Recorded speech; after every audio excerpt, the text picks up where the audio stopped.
देखिए, योगी जी को हम दूसरों के देश पे कमेंट करें इससे पहले हम अपना घर क्यों जल रहा है पहले तो उस पर देखें। और वो जिस प्रदेश के मुख्यमंत्री हैं वहाँ पर इतनी बड़ी घटना हुई, इतनी हिंसा हुई और जिस तरीके से प्रशासन ने वहाँ पर कार्रवाई करी है एक पक्ष के तरफ से, सत्ता की तरफ से, तो वो बहुत ही गंभीर मामला है। सबसे पहले अगर किसी बात पर चर्चा करनी है तो उस पर हो। और ये जिस तरीके की बयानबाजी उन्होंने करी है एक कम्युनिटी को टारगेट करने का, जो हमेशा उनकी कोशिश रहती है, तो इस तरीके से मामले को डाइवर्ट ना करें।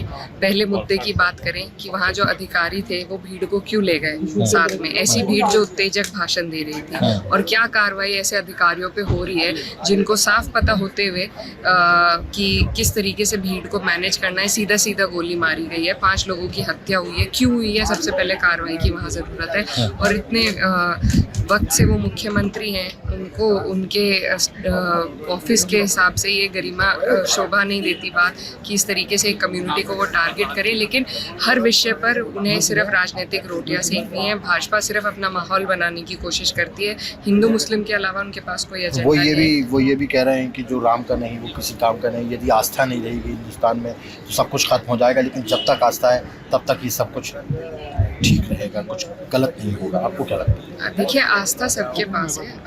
यहाँ हमारा जो देश है अनेकता में एकता का प्रतीक है, और यहाँ पर कई मज़हब हैं, कई लैंग्वेजेस हैं, कल्चर्स हैं जिनको लोग मानते हैं और मानते रहेंगे आगे तक। तो इस तरीके से टिप्पणी करना, क्योंकि ये हम डेमोक्रेसी की बात कर रहे हैं, अगर हर जगह सरकार अपने हिसाब से लोगों को चलाएगी, चाहे उनका मज़हब हो, खाना पीना हो, पहनना ओढ़ना हो, तो इस तरीके से लोकतंत्र और हमारा कॉन्स्टिट्यूशन इजाज़त नहीं देता। तो ये सब बातें फिजूल बातें हैं, सिर्फ लोगों का ध्यान भटकाने के लिए हैं, ताकि हम जो अहम मुद्दे हैं उनसे हटकर इन्हीं में बटे रह जाएं। संभल की यदि बात करें तो वहाँ पर पाकिस्तान मेड और अमेरिकी मेड जो गोलियां थी उनके खोखे पाए गए हैं, उसको लेकर क्या कहेंगे कि विदेशी असलाह वहाँ पर इस्तेमाल किया जा रहा था? देखिए, असले का क्या रिपोर्ट आई है ये तो हमें जानकारी नहीं है, लेकिन असला वहाँ क्यों था और क्यों इस्तेमाल हुआ। पहले भी हमने एक घटना उत्तर प्रदेश में ऐसी देखी है कि पुलिस के बीच में हत्या करी गई, और तो ये भी जो मामला है इसमें हमें कहीं ना कहीं उसी तरह का षड्यंत्र नज़र आता है।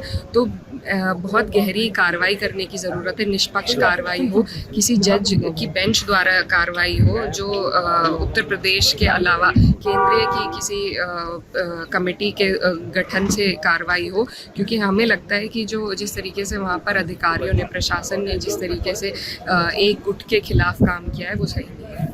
असम का एक सवाल लेना चाहूँगा, क्योंकि असम सरकार ने निर्णय लिया कि वहाँ पर जो भी रेस्टोरेंट होंगे, भोजनालय होंगे, वहाँ पर अब बीफ नहीं परोसा जा सकता। इसको लेकर क्या कहना चाहिए? बिल्कुल, देखिए, हर रोज़ भाजपा एक नया उदाहरण पेश करती है जहां वो संविधान के दिए हुए हमारे अधिकारों को छीनने का काम कर रही है, उसकी ध्वजा उड़ाने का काम कर रही है।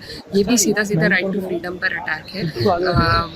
सरकार का कोई अधिकार नहीं है कि वो हमें क्या पहनना ओढ़ना है, क्या खाना पीना है, किस तरीके से जीवन जीना है। ये सब हमें अधिकार इस देश के नागरिक होने के नाते संविधान से मिले हैं। और लगातार भाजपा सरकार, जहाँ जहाँ भी राज्य में भाजपा की सरकार है, वहाँ लगातार इन्हें छीनने का काम हो रहा है। तो बहुत अफसोसजनक बात है और गैर संवैधानिक करने के लिए है।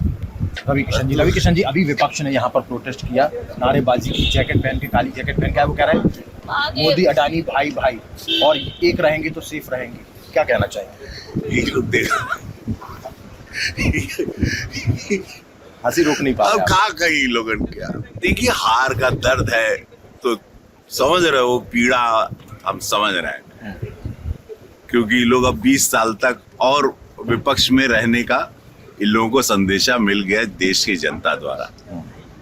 तो ये पीड़ा है, मैं इन लोगों का पेन समझता हूँ। बहुत सब उदास घूम रहे हैं। योगी आदित्यनाथ ने कहा कि संभल के किसी भी व्यक्ति को, अपराधी को छोड़ा नहीं जाएगा, बख्शा नहीं जाएगा, एक्शन होगा। उनके बारे में तो आप जानते हैं, योगी महाराज जी ने जो बोला है, उनके कथनी करनी में अंतर नहीं जैसे मोदी जी में। अगर वो बोले हैं तो। लेकिन आज के इस प्रोटेस्ट में समाजवादी पार्टी साथ में नहीं थी। अभी सब बिखर जाएंगे, देखिएगा ना, बारी बारी सबको भाजपा में आना है।